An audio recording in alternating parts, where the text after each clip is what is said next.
Programme में एक बार फिर नाज़रीन आपको खुशामदीद कहूँगी। ब्रेक से पहले जनरल फैज़ के हवाले से हम गुफ्तगू को छोड़कर गए थे कि आखिर बात करेंगे तो मुल्क में सियासी अदम इस्तेहकाम पैदा करने वालों के गिर्द जो शिकंजा है वो कसा जा रहा है।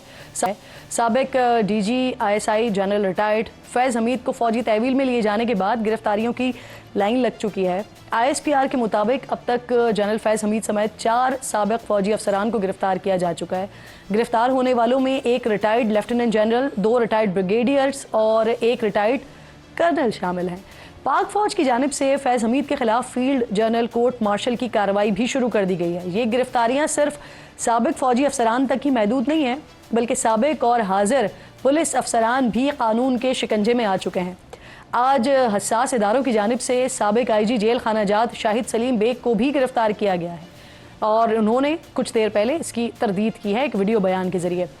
डॉन की रिपोर्ट में दावा किया गया था कि साबिक IG जेल को हसास इदारों से करीबी राब्तों की बिना पर हिरासत में लिया गया है।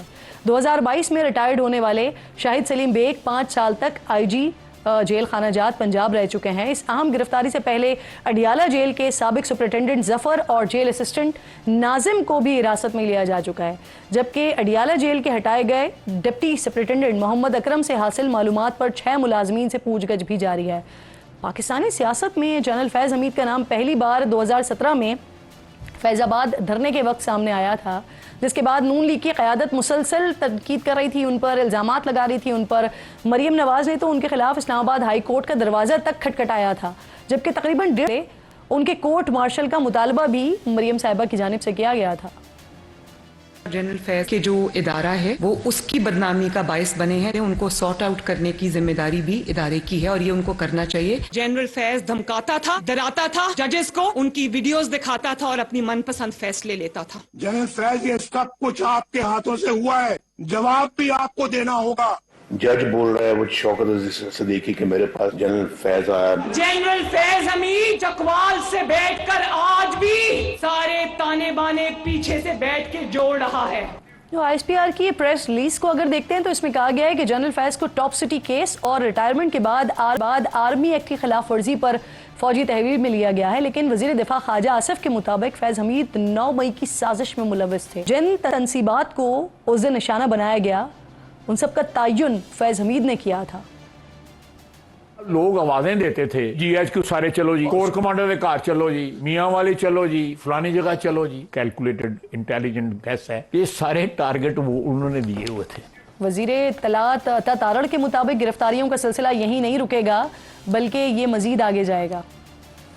जनरल फैज़ की गिरफ्तारी पहले अमल में लाई गई, उनसे तहकीकात के बाद आज 3 मजीद अफसरों की जो है वो गिरफ्तारी अमल में लाई गई है। लगता यह है कि मजीद गिरफ्तारियां भी अमल में लाई जाएंगी और इसका दायरा कार सिर्फ फौज के दायरे तक नहीं रहेगा, इसमें जो मुलव्विस है तमाम लोग इस शिकंजे में आएंगे। जनरल फैज़ के खिलाफ एक्शन के बाद कयास आराइयाँ बहुत ज्यादा गर्दिश कर रही थी कि मुमकिन तौर पर साबिक army chief general Qamar Javed Bajwa के खिलाफ भी कोई कार्रवाई की जा सकती है, लेकिन सीनियर सहाफ़ी अंसार अब्बासी उनकी खबर के मुताबिक इन इम्कानात को उन्होंने मुस्तरद किया है और लिखा है कि उनकी जानिब से इस हवाले से ISPR से रब्ता किया गया तो ज़राए ने इन कयास आराइयों को बेबुनियाद करार दिया है और बताया कि व्हाट्सएप ग्रुप के जरिए इंटेलिजेंस रिपोर्ट के उन्वान से फैलाई गई पोस्ट जाली है। जनरल बाजवा मुल्क से बाहर हैं और आइंदा चंद रोज़ में वतन वापस आ जाएंगे। सोशल मीडिया पर इस जाली पोस्ट को साबिक फौजी ऑफिसर ने शेयर किया है जो बैरून मुल्क मुकीम है और फौज मुखालिफ मुहिम चलाने के लिए पहचाने जाते हैं।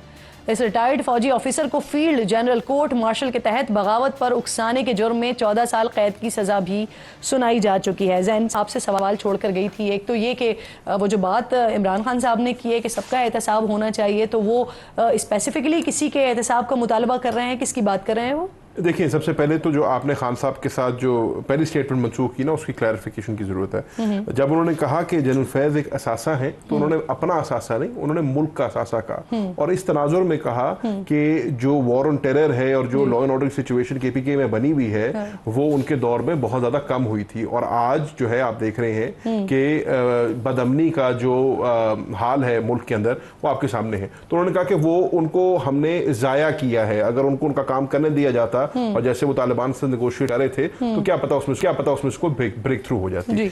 जहां तक बात है अक्रॉस द बोर्ड एहतसाब होने की, तो मेरे समझने में, और ये मैंने पहले भी बात की है, इसमें तो कोई दो राय नहीं है कि एक बड़ा अनप्रेसिडेंटेड काम हुआ है। आपने खुद बताया कि एक लेफ्टिनेंट जनरल, 2 ब्रिगेडियर्स, एक कर्नल और दीगर 7 लोगों की जो अपनी तहलील में लिया गया है। फौज है, आप और हम हमेशा कहते हैं कि पाकिस्तान फौज एक इंस्टीट्यूशन है, उसका अपना कोड ऑफ कंडक्ट है, उसका अपना तरीका कार है, तो ये तो उनका इंटरनल मैटर है, वो यकीनन इसके अंदर अपना काम करेंगे जो भी है, और उनको जो उसमें मुलव्वस है उसके कैफियत किरदार तक पहुंचाएंगे। लेकिन मेरे समझने में पाकिस्तान फौज के पास अब एक गोल्डन अपॉर्चुनिटी आ गई है कि वो इस चीज को सिर्फ फैज हमीद तक महदूद ना करें। अगर फैज हमीद तक का कोई कसूर है उसको बेशक उसके ऊपर ट्राई करें, लेकिन जो फौज का एक रोल रहा है पाकिस्तान की सियासत के अंदर, जो हम समझते हैं कि इंटरफेरेंस रही है सियासत के अंदर, हम सियासतदानों की तरफ से 9 मई के हवाले से भी इल्जामात लग रहे हैं ना, तो 9 मई के हवाले से जो एहतजाज था, कोई मशवरा, कोई सलाह उनकी तरफ से इन्वॉल्वमेंट रही है? मेरा इसके ऊपर और 9 मई के ऊपर दोनों पर स्टांस बड़ा क्लियर है। एक मौकिफ है जो 9 मई का बनाया गया है, कुछ हकायक हैं। अब आप कह रहे हैं कि आपके पास एविडेंस भी मौजूद है, वीडियो फुटेज भी मौजूद है, सीसीटीवी की फुटेज भी मौजूद है, जियो फेंसिंग भी है, सारी टेक्नोलॉजी है, लेकिन आज 1 साल से जायद हो गया है उस एविडेंस को आप इन कोर्ट लाए। जब तक आप किसी चीज को कोर्ट ऑफ लॉ में नहीं लाएंगे, जब तक आप उसको प्रूफ, अब आपने ख्वाजा आसिफ साहब की स्टेटमेंट सुना दी, ख्वाजा आसिफ साहब ने बड़ी डेंजरस एक्यूजेशंस लगा दी, लेकिन जब तक ये एक्यूजेशन वो मैं एग्जैक्टली बिलाल साहब से पूछूंगी कि वो कहां से खबर दे रहे हैं, वो उनकी अपनी राय है या उनके पास कोई इत्तलात है इस हवाले से? हाल ये हो गया है कि हमें तो छोड़े, उन्होंने अपनों को नहीं छोड़ा। लेकिन आप बताएं ना, 9 मई के हवाले से किसी किस्म की कोई सलाह, कोई मशवरा, जनरल फैज की कोई इन्वॉल्वमेंट?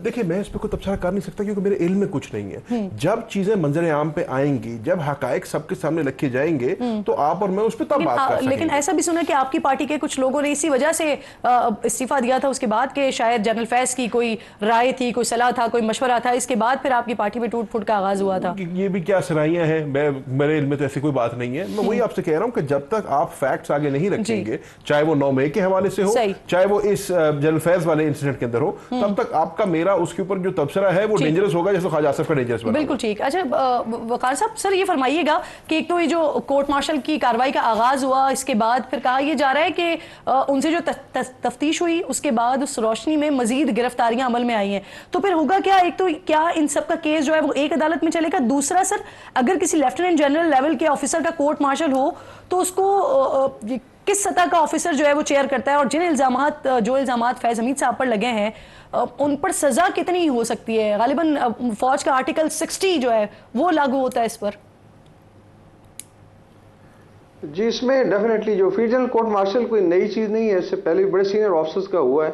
उसका मकसद ये होता है, एक तो ये विद इन मिलिट्री कोर्ट होता है, स्पीडियर होता है। इट्स अनलाइक कि जैसे 9 मई के केसेस लटका के फिर आप बड़े बड़े वकील करके स्टे ले लेते हैं और उसको डिले करते हैं, तो उस तरह नहीं होगा। दूसरा ये कि दी has the right of appeal later on, army chief को भी कर सकते हैं, हाई कोर्ट, सुप्रीम कोर्ट तक जा सकते हैं। लेकिन जो आई थिंक FGCM का जो डिसीजन है, बिकॉज इसमें आर्मी चीफ फाइनल डिसीजन देते हैं इस लेवल का जो होता है, तो इसका मतलब है कि इनक्रीमेंट एविडेंस है, और आई थिंक ISPR के स्टेटमेंट में ऑलरेडी ये चीज़ रिफ्लेक्टेड है, और कोर्ट ऑफ इंक्वायरी में उनको दिखाया भी गया होगा कि ये एविडेंस है। अच्छे ऑफिसर्स हैं, आई थिंक एक कंडक्ट होता है ऑफिसर का, अगर वो फील करते हैं तो हो सकता है वो एक्नॉलेज भी कर चुके हैं। मेरी इसमें आई थिंक इनसाइड कोई इन्फॉर्मेशन नहीं है, लेकिन ये ज़रूर है कि खुदा ना खास्ता इस तरह बातचीत हो रही है, और इसमें अगर 9th मई से या कॉन्स्पिरेसी अगेंस्ट द स्टेट या इंस्टीट्यूशन या आर्मी की चेन ऑफ कमांड को डिसरप्ट करने की कोशिश की गई थी, अगर ये चीज़ प्रूव होती तो इसकी आई थिंक मैक्सिमम पनिशमेंट तो या capital punishment, but could be couple of years also. अच्छा सर, ख्वाजा आसिफ साहब तो इस बात का इशारा दे रहे हैं ना, जैसे उन्होंने बात की जी, जैसे उन्होंने बात की कि ताने बाने कहीं और से जुड़ते हैं, कहीं और से मिलते हैं, तो अगर ये बात प्रूव हो जाती है, अगर इसके शवाहिद मिल जाते हैं, तो फिर क्या कोई सियासी गिरफ्तारियां भी अमल में आ सकती हैं और उनका मामला भी फिर मिलिट्री कोर्ट्स में चल सकता है? जी, इसमें पहले प्रेसिडेंस भी है, चाहे पिंडी साजिश केस था और 1967 में इसको आई थिंक एंडोर्स किया गया, पाकिस्तान आर्मी एक्ट है। ये तो सिर्फ अभी सुप्रीम कोर्ट ने स्टे दिया, अदरवाइज मिलिट्री गैरजन की सिक्योरिटी है, मिलिट्री इंस्टॉलेशन की है, या खुदा न खास्ता कॉन्स्पिरेसी अगेंस्ट या बगावत जो है, इसमें अगर सिविलियंस इन्वॉल्व है डेफिनेट, और ये अक्रॉस द बोर्ड है, it is in India, it is in US, हर जगह पे है। हमें भी इसका मेथड ज़रा डिफरेंट हो सकता है, तो उसमें डेफिनेटली मिलिट्री के प्रीव्यू में आएगा, बिकॉज आप अल्टीमेटली चेन ऑफ कमांड को डिस्टर्ब करने की कोशिश। 9th में पे एक छोटा सा कमेंट मैं करूंगा कि इससे पहले पूरा तैयार किया गया एक बयानिया वो था, फिर इसको वेपनाइज किया गया इन्फॉर्मेशन को, फिर इसको ट्रिवियलाइज किया गया, फिर एक और बयानिया आया था जो I would like to mention, वो था कि गद्दार कौन शेख मुजीब का, जिसको मेरे ख्याल में बंगालियन उठा के खलीज बंगाल में डुबो दिया। मेरे ख्याल में जो लोग ये क्लियर कर दीजिए, 9 मई के मामलात का जो इल्जाम है वो जनरल फैज हमीद पर आ रहा है, तो सर अगर ये इमरान खान तक मामला जाता है तो क्या उनका ट्रायल भी फिर मिलिट्री कोर्ट में हो सकता है या होगा, जैसे आप कह रहे हैं कि अक्रॉस द बोर्ड यही है सारा का सारा मामला?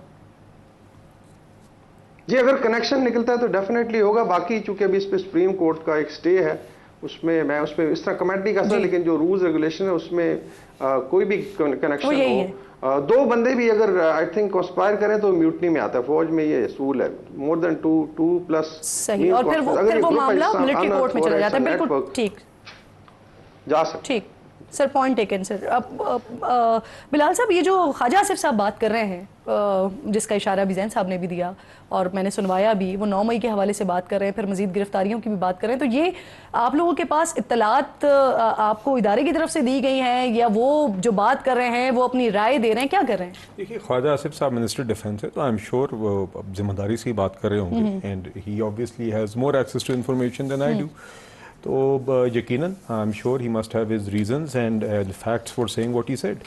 देखिए, दूसरी बात यह है कि 9 में एक संगीन जुर्म है, इसको एक सियासी नोयत का इवेंट बनाने की, ट्रिवियलाइज करने की कोशिश की। ये एक बहुत संगीन वाकया हुआ है और ये पीटीआई ने किया है, और ये खान साहब ने हफ्ता 2 हफ्ते पहले डियाला में रिपोर्टर से बात करते हुए इस बात का तो एतराफ़ किया कि उन्होंने 9 मई की कॉल दी थी, और उसके अलावा बात करते हैं सीसीटीवी फुटेजेस की, तो पीटीआई के लोग, पब्लिकली नोन लोग, आपके टॉक शोज में बैठने वाले लोग इनके नजर आए हैं सामने वीडियोज में। या तो ये कहें कि ये वो लोग नहीं है जो सड़कों पर कॉलें भी दे रहे थे, लोगों को लीड भी कर रहे थे, दुपट्टे भी पहने हुए थे। और तीसरी बात मैं आपको ये बताऊं कि आज ये ही इनको, तो पीटीआई को तो इस चीज का शुक्र अदा करना चाहिए कि इनके जो लोग जो नजर आ रहे हैं, जो खान साहब ने आज एतराफ़ भी कर लिया है 9 मई की कॉल देने का, कि अभी तक इनकी कन्विक्शंस नहीं हुई। आप यूके में देखिए, 31 जुलाई या 1 अगस्त को राइट्स हुए हैं, 1-2 दिन बाद प्राइम मिनिस्टर ने खड़े होकर कहा कि arrest will follow, charges will follow and convictions will follow. हफ्ते के अंदर अंदर 600 लोग गिरफ्तार हुए, 150 से जायद सेंटेंस चार्ज किए गए, और 32-35 के करीब सेंटेंस भी हो गए हफ्ते के अंदर अंदर, जिसमें 2-2, 3-3 साल की सजाएं भी शामिल थी, और वो अमल अभी तक जारी है। और वो जराइम वहां पे उस संगीनी के नहीं थे, उस तरह के संगीनी थे जो यहाँ पे हुए।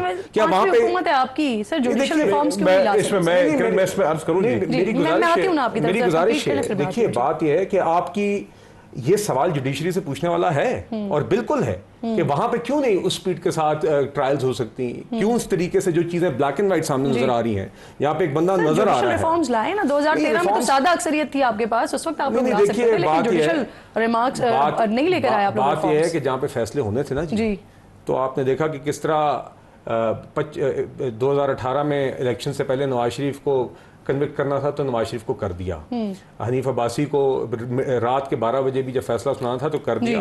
तो बहरहाल बात करने का मकसद ये है, लेकिन आप लोगों ने भी वादा किया जुडिशियल रिफॉर्म्स के हवाले से, तो फिर क्या जुडिशियल रिफॉर्म से भी वही रोक रहे हैं आपको? नहीं, वो बिल्कुल जो भी इस्लाहात होनी चाहिए, मगर मेरे नजदीक इन कन्विक्शंस, ये इन आप इस्लाहात से ये चीज को ना डालें। कोर्ट्स हैव आपके एग्जिस्टिंग लॉज के तहत भी ये जराइम बनते हैं, और इन जराइम की सजा होनी चाहिए। इसके लिए इन जराइम की सजा देने के लिए आपको किसी रिफॉर्म्स की जरूरत नहीं। 5-5 हजार जो है वो केसेस